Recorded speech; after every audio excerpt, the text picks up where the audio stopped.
Mr. Krabs owned a restaurant called Krusty Krabs. The Krusty Krabs had a problem. The customers who came in enjoyed their meals but never gave tips. So Mr. Krabs was worried. Why are customers not giving tips? What could be the problems? Were they not give good service? Was the food not good? So he was worried about this. So what he did was he assigned this job of finding why the customers didn't give tips, which is the business problem, to SpongeBob. And SpongeBob, being the data scientist he is, that uses exploratory data analysis, which is an approach of analyzing data sets to summarize their main characteristics, and often using statistical graphs such as scatter plot and histograms and other data visualization methods to find out about what the main characteristics do and their relationships with each others. He uses Python programming and Jupyter Notebook and uses the following libraries such as Pandas for data analysis, NumPy for mathematical functions, Matplotlib for data visualization, Seaborn also for data visualization, and he does the following things. He confirms if the data collected makes sense. That's the step one to do. The data collected should make sense.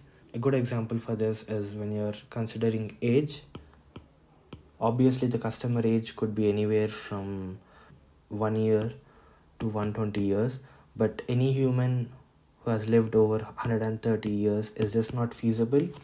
Hence, we can do certain analysis by finding the min, max, average of the data in the features to confirm if the data makes sense or not, and that is often done by Pandas and NumPy. We uncover and resolve missing values. SpongeBob here, step number 2 after confirming if the data makes sense.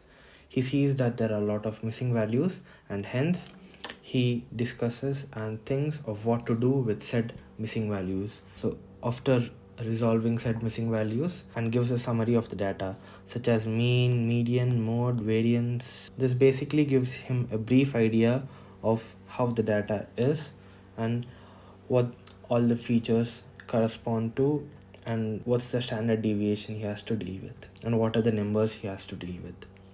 After doing the summary of the data, he has to also find out outliers and anomalies in said data.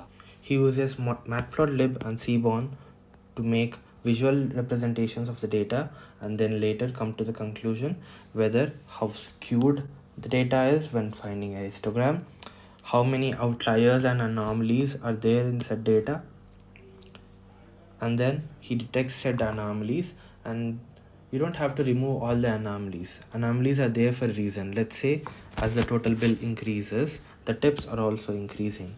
But if there was a cluster of anomalies here, we could presume that at this certain range, some people tend to tip a lot more, and there are a group of customers who tip a lot more.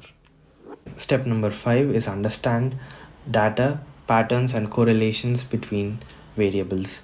In exploratory data analysis, it's very important to understand how each feature is associated with each other and how they depend on each other.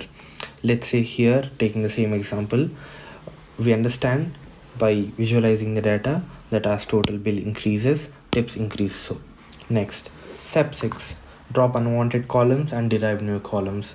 In said data frame, it is often useless to have the description of how the food is made because it has no correspondence with the total number of sales or tips.